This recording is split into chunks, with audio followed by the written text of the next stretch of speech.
Namaste, everyone. Christian Long, Life Enhancement Consultant, giving you a big and beautiful shout out on this Transformation Q&A Thursday. Before we begin, let us invoke. Place your hands on your heart. Be aware of your heart. Feel the loving energy within the heart.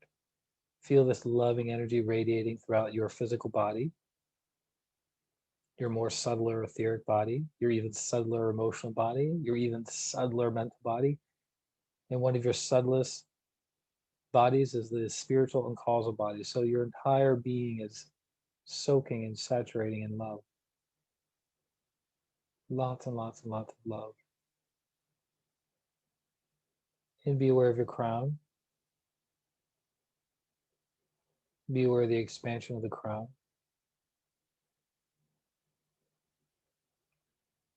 Feel the divine energies from God, the great ones, your spiritual teacher, your higher self, pouring into the crown. And be aware of your heart and your crown together. To the Supreme God, Divine Father, Divine Mother, to Grandmaster Chola Koksui, Lord Mahaguru Jamedeng, the Lord Buddha Kuan Yin, the Lord Ganesh, the Holy Master Count Saint Germain, to Saraswati, the Goddess of Wisdom and Intelligence, to all the Holy Gurus, Holy Masters, Saints, Archangels, Holy Angels, the Angels of Awareness, Understanding, Inner Transformation, to our divine selves or higher souls, we humbly invoke for your divine light, love, and power, for your divine help, guidance, and protection, for your soothing, healing energies in today's lecture.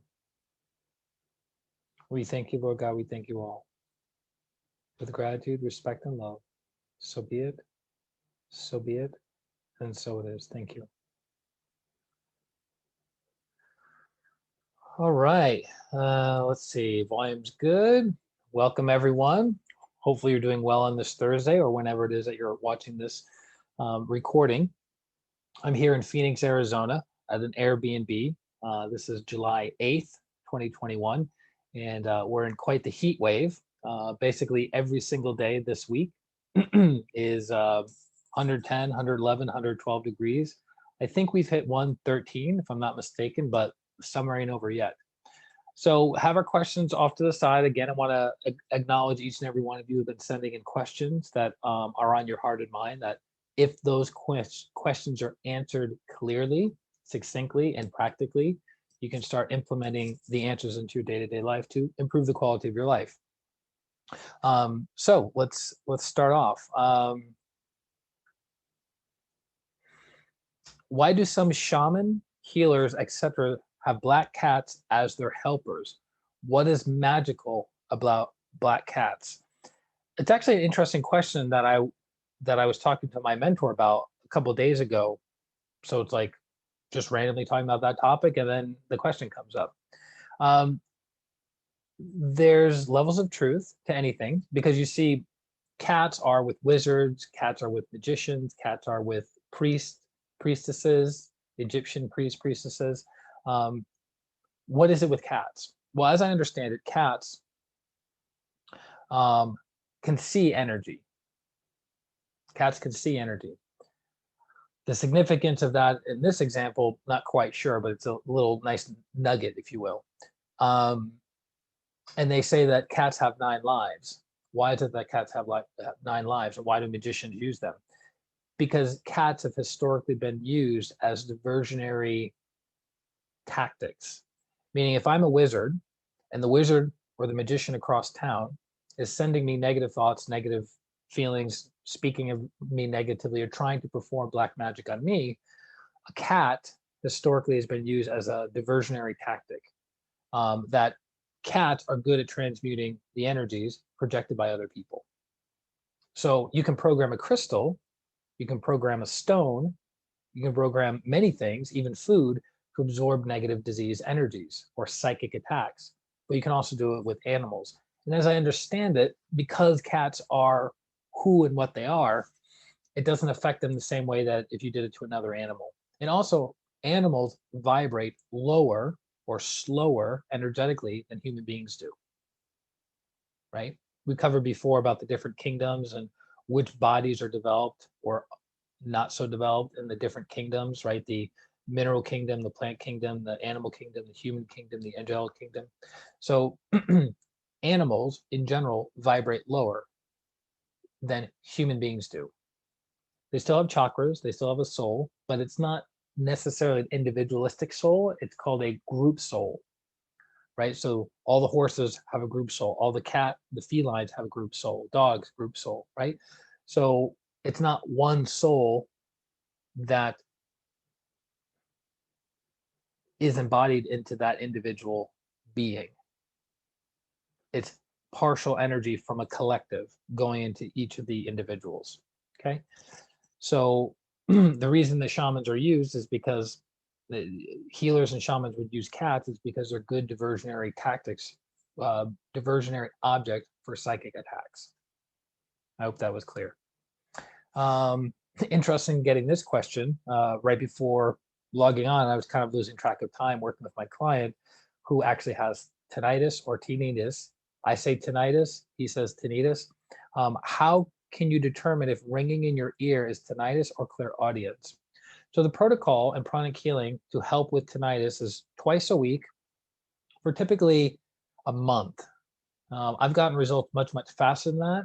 And for this particular client, taken much, much longer because the tinnitus started based on a severe trauma, a severe psychological trauma, not necessarily physical trauma.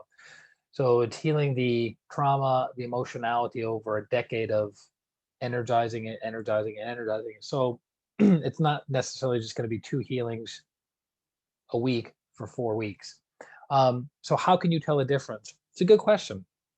I would recommend doing the tinnitus protocol within pranic healing and see if it improves, right? Because the protocol is not really connected to the mental or emotional bodies. The protocol is more connected to the etheric body. Now, energy does permeate and penetrate the different bodies, but for effectiveness, colored energies or white energies primarily manipulate the physical and etheric bodies. The higher vibrational energies are used for your emotional and mental bodies, right? So when you're doing psychotherapy on somebody for a trauma, a phobia, an addiction, stress, you're using electric violet light that goes to the mental body, it goes to the emotional body. Now, if the person has a physical ailment, lower back pain, headaches, toothaches, indigestion, something like that, and it's physical in origin, then you would use white energy or colored energy, right? Colored energy like red, green, blue, yellow, orange. It depends on what the protocol requires. And that's why what makes pranic healing unique among energy healing modalities throughout the world is that it's one of the few energy healing modalities on the planet that has a recipe style approach to healing. So if somebody has a migraine headache, you go to the migraine protocol, follow it to the letter. If somebody has lower back pain, you follow it to the letter. If somebody has anxiety, you follow it to the letter. If somebody has grief, you follow it to the letter. And most of the time, it will produce a miraculous healing result. I'd say about 80–85% of the time. And there are other factors that determine whether it heals quickly, slowly, or not at all. And then if it's not healing at all, we make other recommendations. So I would say in order to determine if it's tinnitus or clairaudience, get healing and then see how that person responds to it. So what is clairaudience? Clairaudience is the ability to hear the inner world. So the throat chakra is connected to clairaudience. So if you're ever having a conversation with somebody and then all of a sudden you start hearing other things that are not coming out of the mouth of that person, like you're hearing whispering, you're hearing directions, guidance, assistance of some sort, do this, don't do this, say this, don't say this, that's your clairaudient faculties becoming awakened, which is connected to the throat chakra. And people with tinnitus and with clairaudience that's not developed, the throat chakra is very activated. The ear minor chakras inside the ears are very activated, and the jaw minor chakras are very activated. The difference between someone who has the ability and someone who is suffering with the ability is the will of turning it on turning it off, turning it on, turning it off, turning it on, turning it off, right? That's what separates a good clairvoyant from a person who stumbles into their clairvoyance or clairaudience or clairsentience, okay? So I would do healing on the person first to determine what it is. But primarily, if it's clairaudience, the throat chakra will be very, very activated, very powerful. Good question. Next question. I have kids and families around me quite often. At what age or age is it okay to have kids join in the Twin Hearts meditation? This is a good question. Hasn't been brought up before. So Grandmaster Cho Koksui says, in general, ordinary kids shouldn't start doing Twin Hearts meditation until they're about 16 years old, right around the same time that the youngest age to learn basic pranic healing. Why? From 0 to 7 years old, the energy body of a child is still forming, right? Just like we're still forming when we're of a certain size. Our bodies are growing from a peanut to a nugget to a rascal to a punk, right? I think those are the medical terms, right? So a child, you wouldn't necessarily get them on a strict bodybuilding regimen when they're 8, 9, 10 years old, right? Because instead of using it to build muscle, they're using it to build height, right? And there's probably some myths and misnomers around that, but I think you get the basic gist of it, is that they're using their rest period and their calorie consumption to grow, right? So if you introduce a child to energy healing practices at a young age, because their aura is still forming, their chakras are still forming, and they're very open, right? The filters for children are much less than adults, and as we get older, the chakras naturally form better protective webbing, or we get programs instilled on us by our religion, by our parents, by our culture that shuts down or protects some of those faculties. So if you had a child that's 6, 7, 8 years old that started practicing healing work or meditation work, the likelihood of them getting contaminated and then having that contamination be long-term in their system and affecting their psychological well-being is very, very high. So in general, we don't recommend people practice Twin Hearts until they're 16 years old or learn pranic healing until they're 16 years old. Now, there are exceptions to that, right? Because if the child, while in a young body, is an advanced soul, they will be drawn towards doing these practices. So not taking credit because I didn't have a lot of say in it, but my son, who's now 16 years old, he's an old soul and he's an advanced soul. He was blessed by Grandmaster Chogo Koksui while he was in the womb, and then he was blessed outside the womb. He's been blessed by the pranic healing masters. So he has a lot of energy, right? Because he's karmically entitled to receive that energy. When he was 2 and 3 years old, he was looking at what dad did with the spray bottles, and I would do healing, right? I would do healing on mom. I would do healing on clients that would come in. And so he would mimic or model or emulate that. So he would have his own little spray bottle and he would walk around the house. And isn't it interesting that he would heal the lamps, source of light, right? Isn't that interesting? So he would heal the lamps in our house. So he would spray, and then he would go like this with his hand, and then he would say, "Oh." It was like the cutest thing you've ever seen. A 2.5-year-old doing that. It's pretty amazing. What's even more amazing is one time, my wife at the time, she stubbed her toe on like a toy box, like one of those really solid, meaty toy boxes that you need like 9 grown men to move. And she stubbed her toe. And you ever hit your toe so hard that you're about to black out because the pain is so intense? So that's kind of what happened. She stubbed her toe really hard. I remember it very clearly. And she went over right on her back. And she was like, you could tell not fully about the blackout, but she was right on the verge. And so what does Gabriel pick up on? Okay, mom's suffering. And I know dad does this thing with his hands and a spray bottle to alleviate the suffering. So he goes up and he starts doing this with his little tiny hand. It's like, his hand's like this big. And he's doing this. And you could literally see the look on my wife's face at the time, softening and the pain being removed from her system. I wasn't doing healing, but it was my son that was being the channel for the healing. Pretty amazing, right? Pretty amazing. So he's super, super receptive. When I do healings on him now, when he says, Dad, I need healing on this, I need healing on that, I'll do the healing, a 5-minute healing, and the result is miraculous. But for him at this point in his life, it's just like, yeah, that's what happens. I have pain, my dad heals my pain. So he's very receptive to that.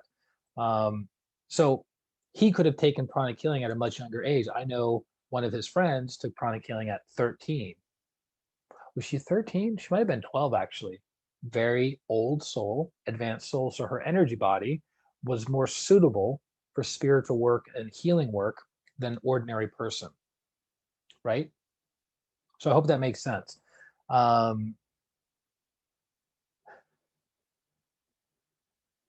In general, you don't want to be in the same room with children that you meditate in, and even with animals.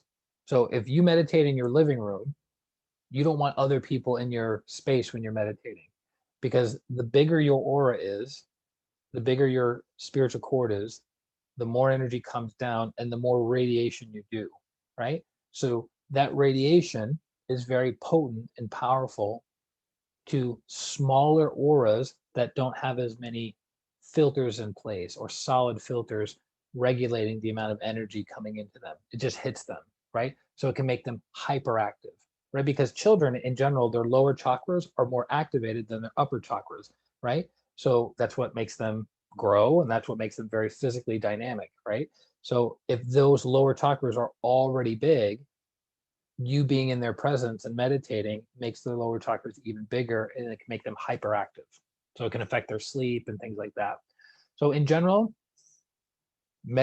start doing Twin Hearts meditation at 16, learn basic pranic healing at 16, do healing work at 16, but there are exceptions, obviously, but as a general guideline.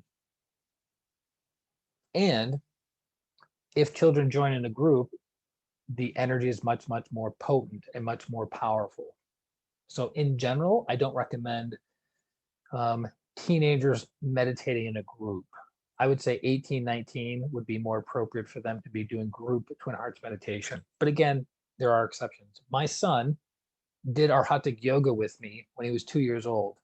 So I was in class with Master Choa holding my son, and Master was scanning the room and the different participants, and he looked at several of the children that were in the room, and he asked them to leave. And my son was able to stay because he could handle the energy. I remember learning Arhatic Dhyan with Master Choa, and we received a special blessing. So I'm doing my best to receive the blessing while also holding my son at the same time, because his energy body could handle it. Okay.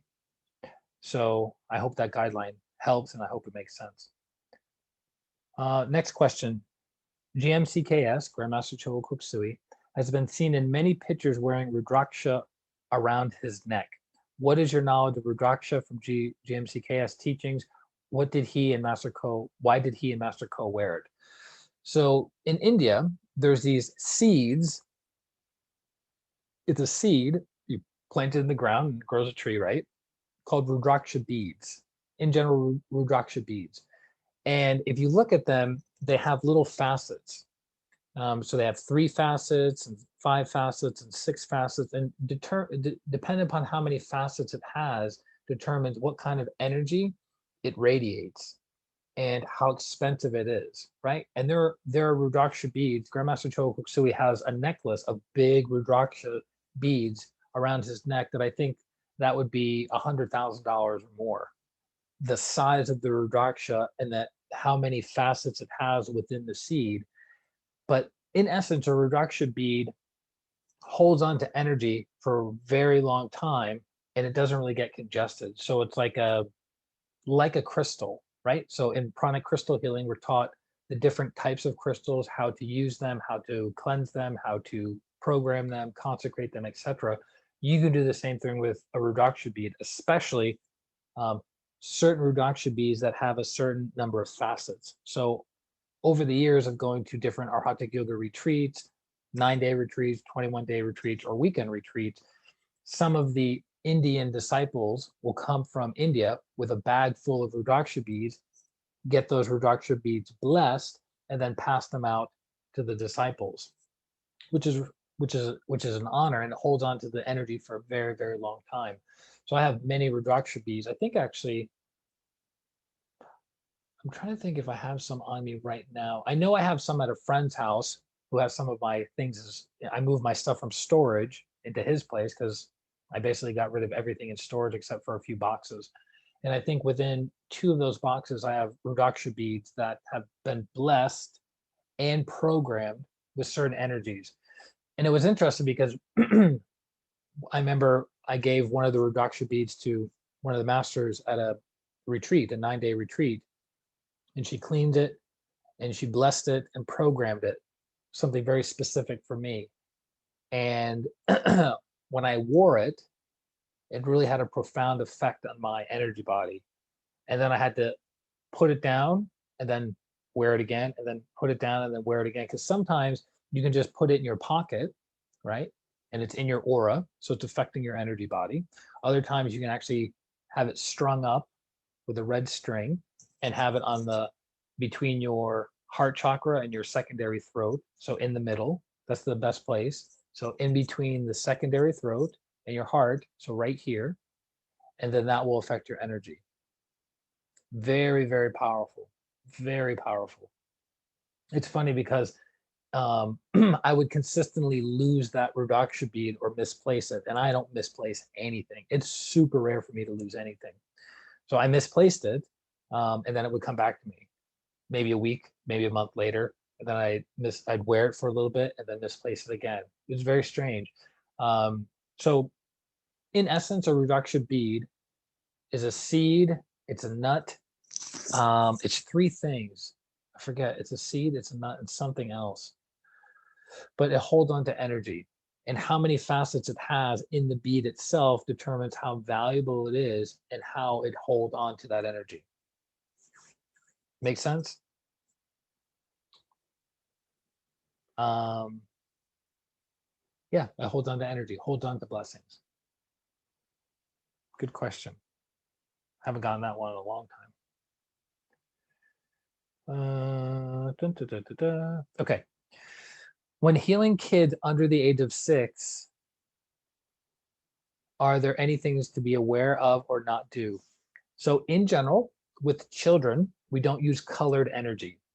So if you remember from basic pranic healing, advanced pranic healing, pranic psychotherapy, basic pranic healing uses white energy. Advanced pranic healing uses colored prana or colored energies. And then pranic psychotherapy uses electroviolet light or brilliant luminous white light.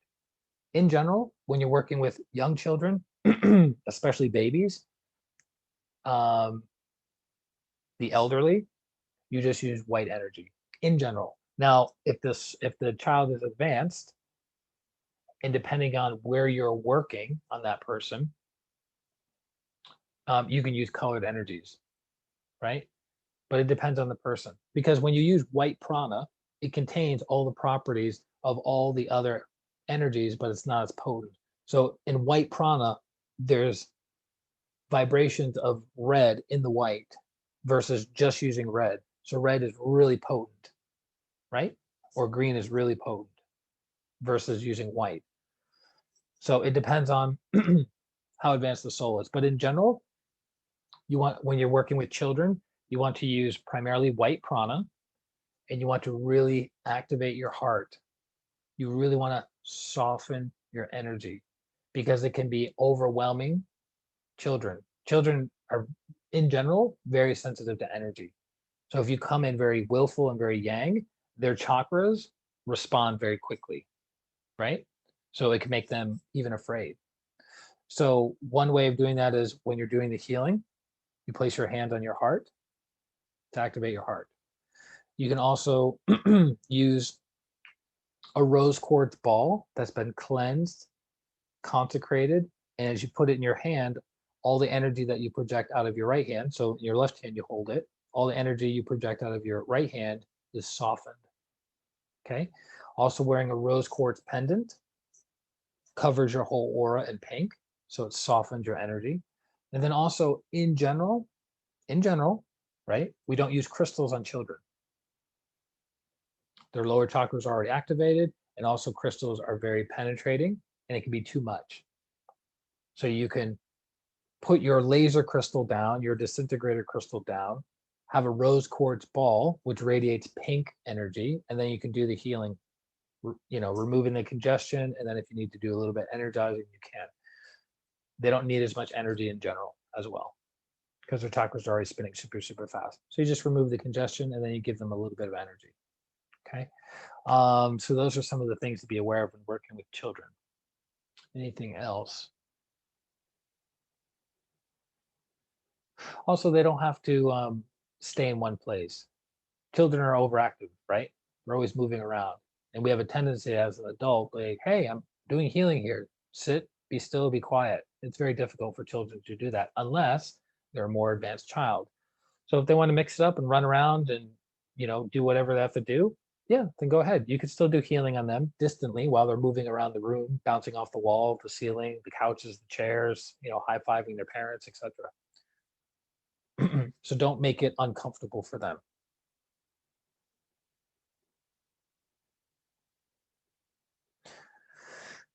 This is a good question.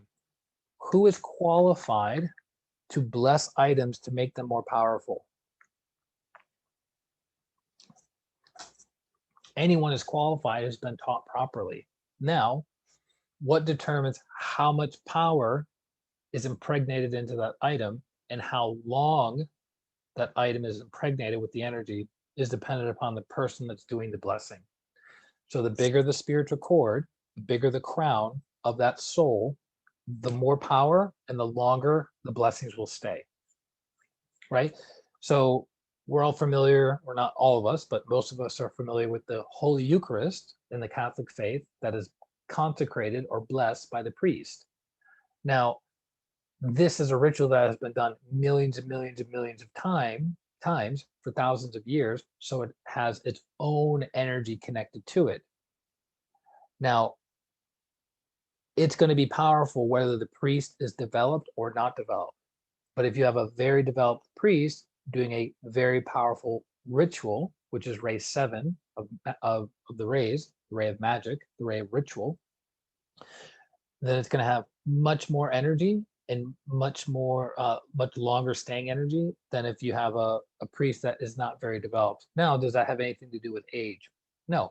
You can have a very young priest that's extremely developed consecrating or blessing that item. You can have a very old priest that is not very developed consecrating and blessing that item, and it doesn't have as much energy. So the goal when something is being blessed is you want the person to have a level of spiritual development, hopefully greater than yours, because if it's not greater than yours, why are you having that person bless the item? You can bless it yourself, or you can just go about your day, right? It doesn't need to be blessed. How do we validate that? Through scanning. So in pranic healing, we have a tool, our energy body, where we scan things, we feel energy. So you can scan or feel your spiritual cord, how big it is, how dense it is, right? And then you can also scan the spiritual cord with permission, right? You invoke and you ask for permission for accurate scanning. And then you scan the spiritual cord of the person who you want to bless an item or consecrate an item. So when you consecrate something, you're linking it to the divine. You're strengthening its connection to the divine. You can literally see a spiritual cord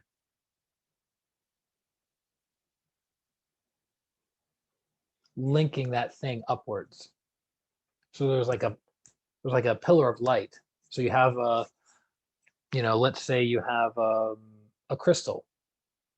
If the crystal's been cleansed, you energetically clean the crystal, or you put it in salt water and put it in the sun for 24 hours, it's going to be brighter energetically. It'll be cleaner physically, and it'll be brighter energetically. But if you consecrate something, the aura of that item expands exponentially by at least a factor of 10.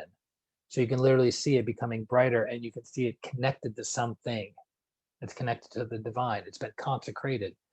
Right? So the more powerful the person is consecrating it, the more energy it holds and the longer it holds that energy.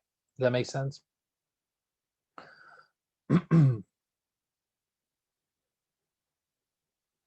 So, and also as a side note to this, right? So you have spiritual teachers that provide what? Spiritual energy. But then you have other teachers that maybe not specialize in spirituality per se, but they specialize in materialization. So one of the masters many years ago was traveling through Dubai and met a Saudi prince. Now, do you think that Saudi prince has good prosperity karma, right? Access to billions of dollars, right?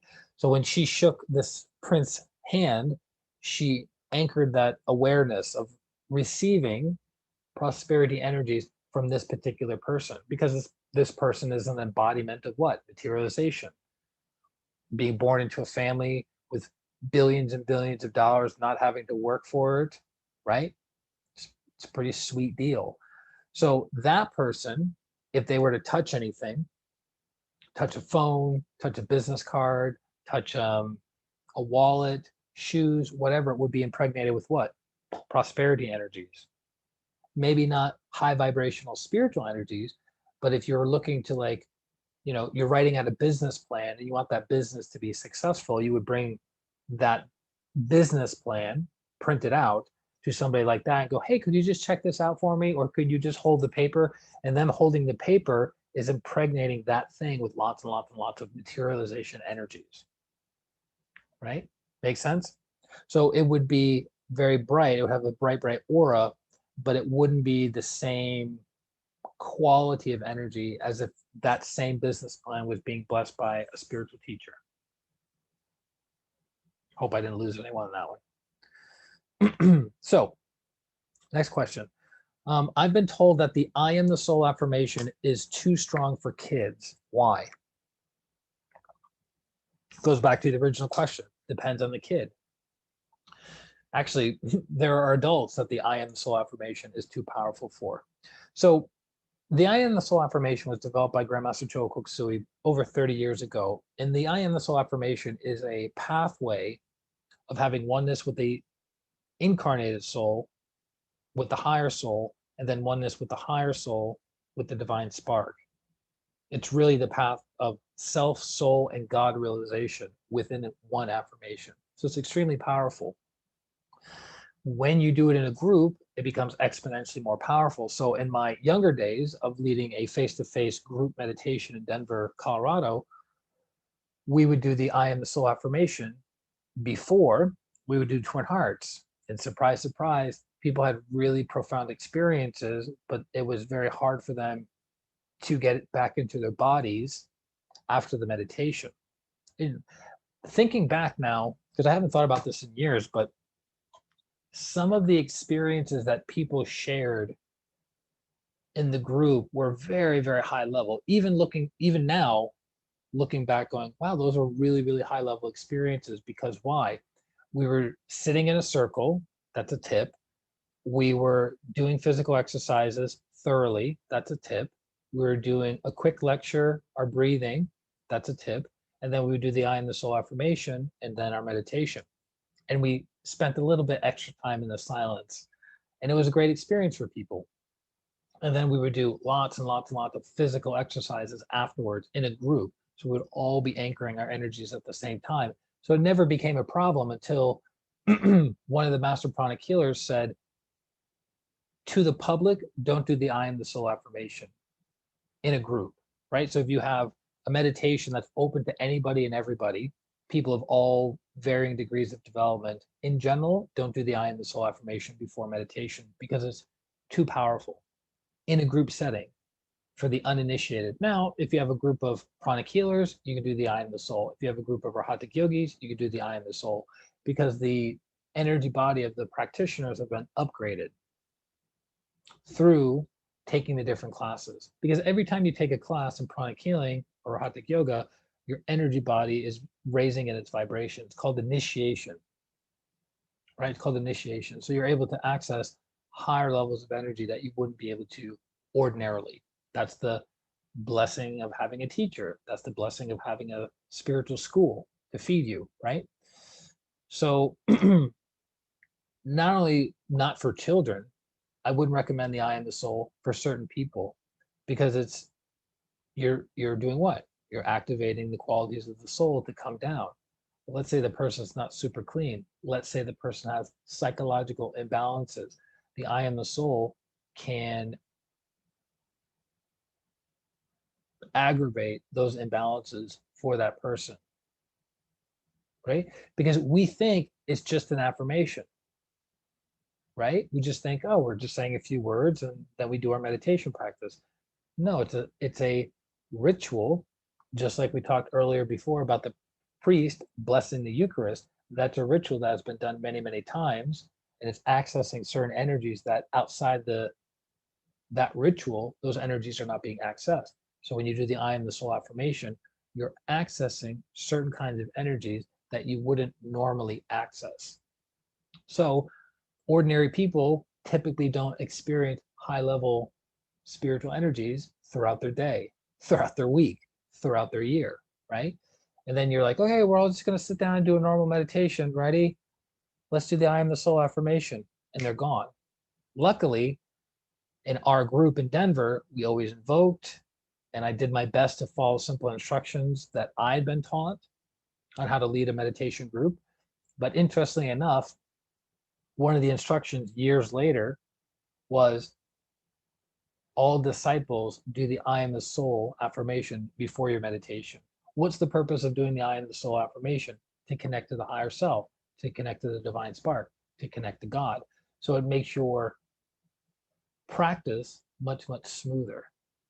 Whatever meditation you choose to do, whether it's other pranic healing meditations or other hatha yoga meditations, or other meditations in general. Whether you practice pranic healing or hatha yoga or something else, doing the I Am the Soul affirmation right before you practice will make your experience much, much more powerful. Does that make sense? Okay. So it's not too strong just for children. It can be too strong for adults. And one of the masters was sharing different experiences that people were having in class practicing the I Am the Soul, who were not spiritual people. They were curious. I'm curious about this group. I'm curious about this meditation practice. I'm curious about this healing school. And the person leading it did the I Am the Soul affirmation, and the person is gone. It had a hard time coming back. If you've ever truly been ungrounded, it's kind of terrifying. It's like being drugged times 10. If you've ever been drugged or ever been drunk, and you amplify that by a factor of 10, that's what being really ungrounded is like. It's like you don't have a body anymore.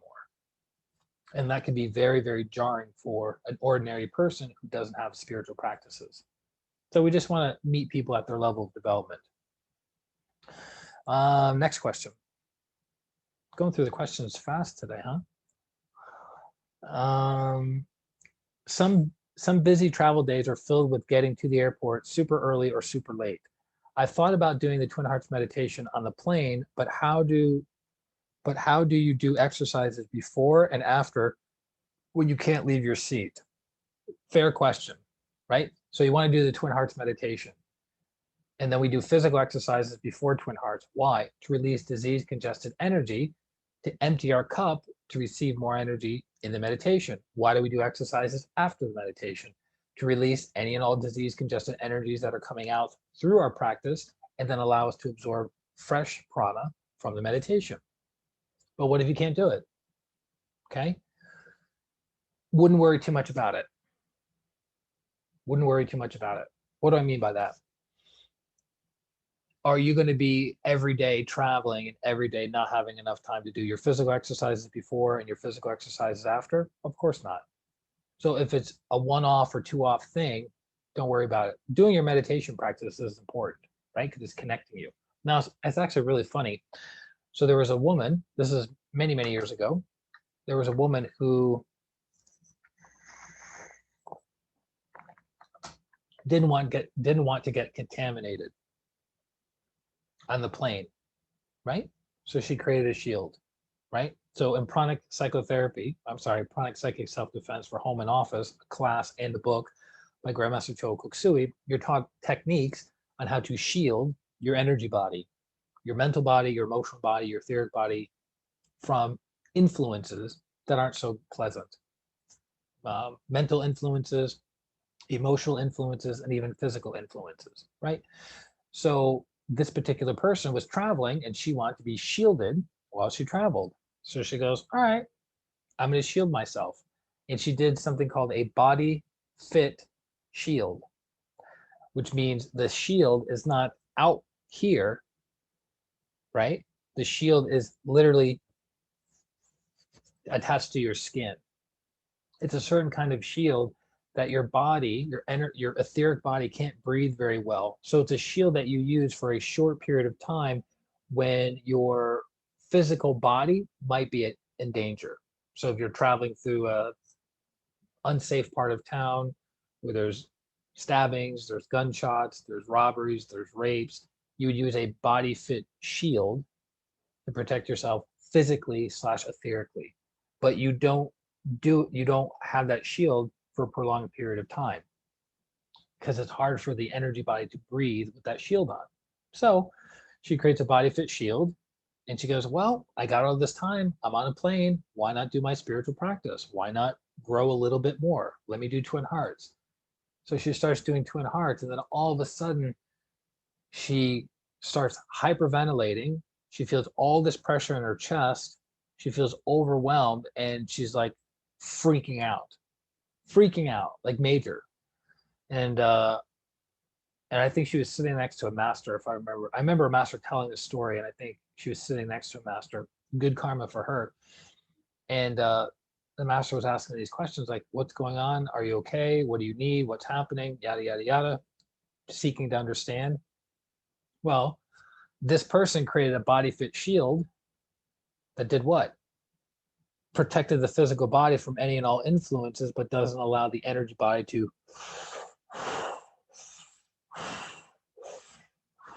breathe, right? And when you do Twin Heart meditation, what happens? Does the energy body get smaller, or does the energy body get much, much, much, much bigger? Much bigger. So all the energy that she was generating in the Twin Hearts meditation was trying to expand, but it couldn't in the shield. So all this energy was getting locked and compressed around her heart chakra. So it was making it very difficult for her to breathe. Interesting, right? Okay. So just because somebody doesn't fully understand energy, you're still going to be influenced by your environment. Unless you have really great teachers, you have really great angels that are constantly adjusting energy for you all the time. That's not the case for most of us, right? So even though we did something, we're not fully aware of the effect of it, it's still going to affect us. So what was the solution? Break the shield. That's it. So the shield was broken. The energy body was able to expand, and she was able to what? Breathe. And then the congestion went away because it dissipated through her aura. Interesting, right? Body fit shield. So I would not make it a habit to meditate without doing exercises before and exercises after. But if it's just a one-off or a two-off, no big deal. You know, you're sitting in a chair and you can just rotate a little bit. I mean, here's the thing. You pretty much know when you're getting on your plane, right? Because it says boarding starts at this time and then we take off at this time. So you already know what your time frame is. How long does it take to do your physical exercises? 10 minutes maximum, right? So while everyone's in line waiting to board, you just step off to the side, you do your 10 minutes of exercises. Who cares if they think you're weird or not? You're doing it for your spiritual growth and development, and you'll feel a million times better while you're traveling, right? And then when you get off the plane, right, everyone gets off the plane, goes to the bathroom before they go down to baggage claim. So you just get off the plane, you go off to the side, and you do your exercises again, 10 minutes, and then you go to the bathroom, and then guess what? By the time you get to the baggage claim, your bag will be ready and you'll be ready to go, right? So you can find ways to do it, because I wouldn't make it a habit, because as human beings, we like to go the path of least resistance, right? So you're like, I'm I kind of like not doing exercises before meditation. I kind of like not doing exercises after meditation. And then you make that a habit. And then that's when you start getting congestion in your energy body. Because congestion happens over a period of time. And then Kundalini syndrome happens over a period of time. And then you think you got problems now. Trust me, wouldn't wish Kundalini syndrome on my worst enemy. It's very difficult to heal.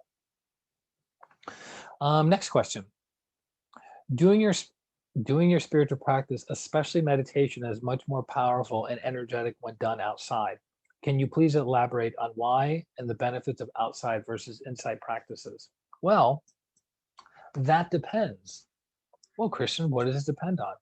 Okay, so if you did your spiritual practice in your living room versus doing your spiritual practice outside under a beautiful tree, probably a better effect doing your spiritual practice outside under a tree than in your living room, right?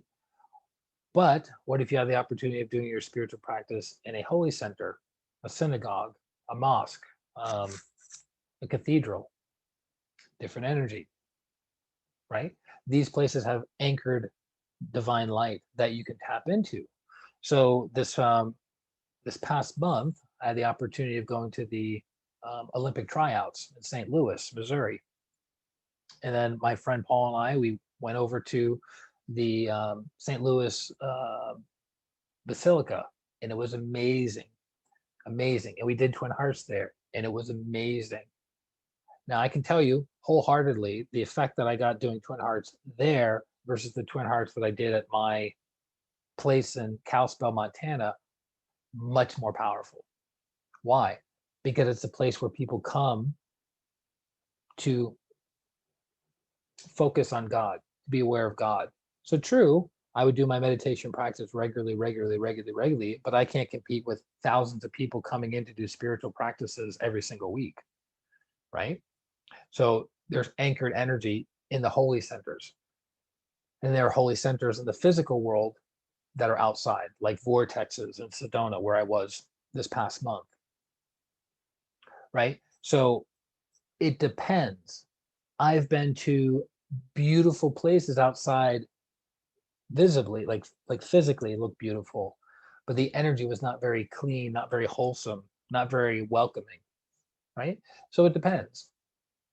It really depends. So you have to have context. And just because it has a cross outside doesn't necessarily mean inside there's spiritual, holy energy.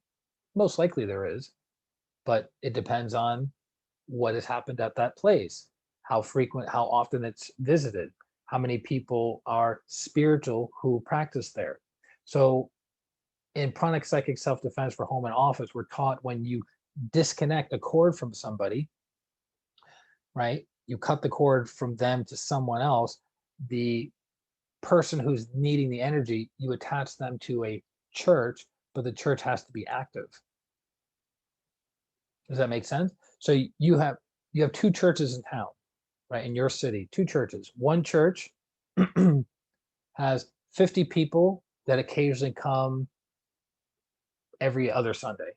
So it's scattered. Sometimes it's 5 people, sometimes it's 20 people, right? You have another church in town that has a base of 5,000 people, and you have, say, 1,500 people coming to every Sunday service. Which one was going to have more spiritual energy? The one that has 1,500 plus people coming, right? So when you cut a cord from someone and you connect the other end of that cord, you want to do it to the active church, not to the not so active church, because the being and the divinity and the sacredness is stronger at the active church. It's not necessarily about size.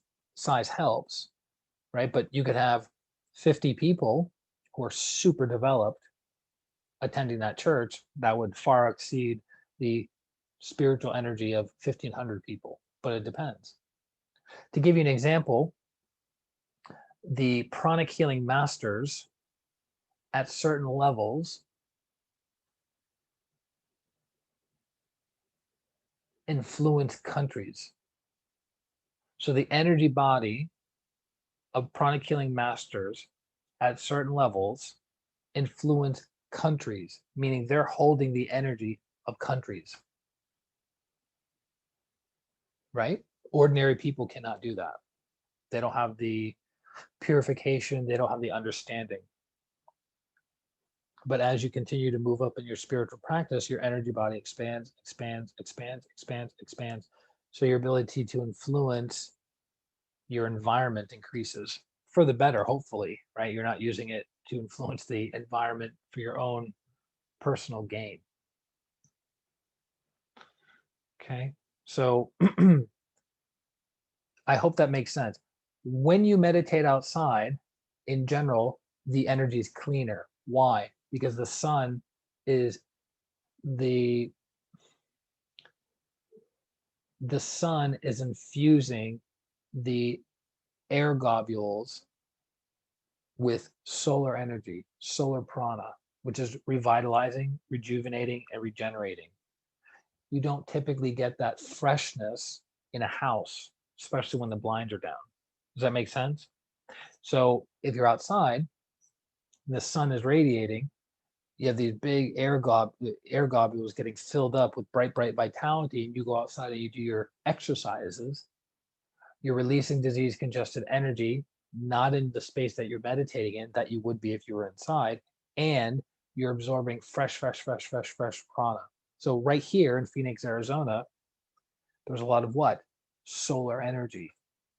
So it makes everything magnified. It makes things grow faster because there's a lot of solar energy and we're high up, which also intensifies. So spiritual practices are actually very, very good in desert areas that are elevated. Make sense? We might say, wait a minute, there's not a lot of life there. There's more life in the forest. There's more life in the grasslands. There's not so much life in the deserts. There's not so much physical life, but energetically speaking, there is much, much more life and vitality in the desert. Because of what? The excess solar energy. It's so potent, physical things cannot live there. Think about it. So it depends.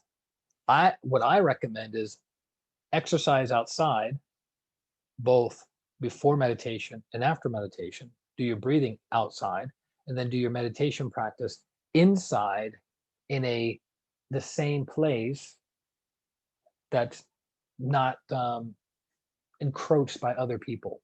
Meaning, one of my mentors would meditate for years in his closet. His closet was teeny tiny, but like when I went into his closet and sat down, I was like transported to another dimension because the energy was so concentrated, the spiritual energy was so intense that if you do that outside, there's a tendency for the energies to be dispersed. So it's good to do exercises outside, so you release congestion outside and you don't sit in it when you meditate. And then also you're absorbing fresh energy. Then you meditate inside, and then you start building divine energy and impregnating it in the environment. And then you want to make sure that area is protected, like an altar that has silk around it. So it's protected, so it can build up energy. You don't want people walking around your holy place. Now, if you have a family, if you have a small apartment, if you don't have privacy, if you have roommates, et cetera, yeah, it's not going to be realistic to do. So you work with what you got. Don't be fanatical. It doesn't help. Next question. Who is qualified to bless? Oops. Did I reread that? I reread a question. Okay. Can you please explain how energy manifests as physical ailments and disease? High blood pressure, diabetes, cancer, etc. Is this related to bad karma, anger, negativity? You did something wrong. You didn't do something right. All of it. So the question is, my body has cancer. Why does it have cancer? My body has high blood pressure, high cholesterol, lower back pain, arthritis, impotence. Why does it have those things? Good question. So everything is karma in the sense that karma is cause and effect, sowing and reaping, right? That's why everything is karma. So something cannot happen to you for better or for worse if you didn't plant a similar seed in a previous incarnation. So people who have very healthy bodies did what? They probably took care of other people's bodies and then they took care of their body. So the karma is to have a healthy body. The people who don't have healthy bodies did what? Injured other people's bodies and or neglected their physical bodies in a previous incarnation. So that's the seed. That's the karma, right? In general, all forms of cancer, the karma is anger, prolonged anger. Also with diabetes, prolonged anger. It affects the it affects the membrane, it affects the pancreas, it affects blood pressure. So in general, cancer, prolonged anger, diabetes, prolonged anger. So what's the solution? Forgiveness, typically vegetarian diet, and lots of healing. That will help. So did someone do something wrong or not wrong? It's not really helpful to think of it like that. It's helpful to look at it like a mathematical formula, right? Because as soon as you start saying good or bad, you start adding fuel of negative emotions to it. So you become entangled with that condition, meaning you have cancer. Oh, I'm such a horrible person. And then you go down that path versus I have cancer. From what I understand, it has to do with anger, the inability to forgive, prolonged resentment, bitterness. Okay, what's the solution? Forgiveness. So I'm going to practice forgiveness every single day. I'm going to become a vegetarian. Why? Because meat has red energy in it. Well, you don't want dark red energy in your system because someone who has cancer, in general, they're producing dark red prana. So it's making it worse. And if you're getting it, if you are having cancer, it's something injurious that you're karmically responsible for. So if you stop causing injury to the animal kingdom, you're enacting the law of mercy. And then that mercy is coming to you in the form of healing. But if you're not merciful to the animal kingdom can't be merciful to you. This is all energetic, right? So don't look at it as you're bad. And I know that's very difficult because when we're experiencing a physical or emotional ailment, we're kind of clouded in our viewpoint. It's hard to see things clearly. It's hard to cut through the red tape and go, well, I'm a horrible person. This sucks. This blows. Why does this have to happen? Why does this always happen to me? Right? We go into victim programs, victim mentality. We have to not do that. We have to go, okay, what do I have to do to move forward? What's the next step? What's the next step? What's the next step? What's the next step? Look at it as a mathematical formula. Take your emotions out of it. If any emotions you want to awaken, activate emotions of the heart, which has a what? Healing component. So forgiveness, gratitude, mercy, compassion, sweetness, tenderness, softness, nurturing energy, service. As the heart becomes activated, it circulates pink energy around your energy body, which has a healing effect because pink energy heals. Ta-da, right? So again, can you please explain how energy manifests as physical ailments and disease? Is this related to bad karma? It's related to karma. Anger, yes. Negativity, depending on how you want to view it. You did something wrong. Not that you did something wrong, it's that you planted a seed that you were unaware of and you didn't want that fruit. So it's like unknowingly planting mango and then getting mango and going, I don't even like mango.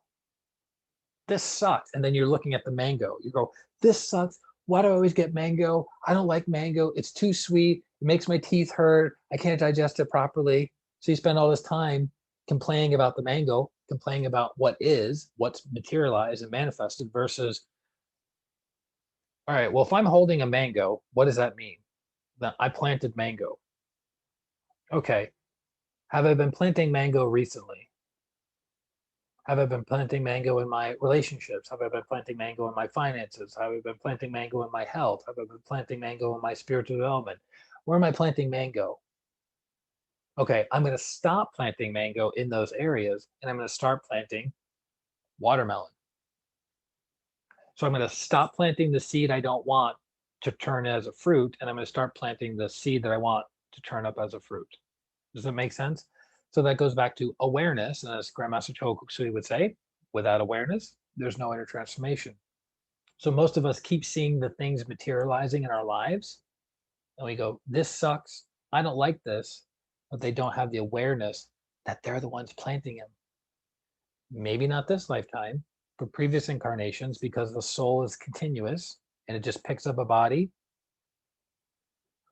uses it to learn lessons, have experiences, drops the body, absorbs the lessons, gets brighter, more evolved, chooses another body, and does that over and over and over again until it's liberated, it's free, right? So remove the negative, remove the lower emotions of it. Look at it very objectively. I'm planting mango. I don't want mango. I'm going to stop planting mango. I'm going to start planting watermelon. That's it. So if you don't like the way your finances are, ask yourself, what am I planting? Am I not being industrious? Am I not being moderate with my finances? Am I wasting money? Am I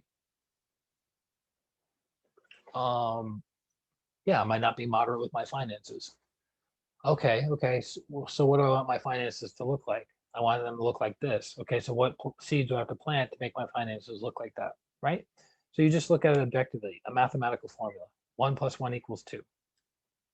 Instead of saying, I don't like that 1 + 1 = 2.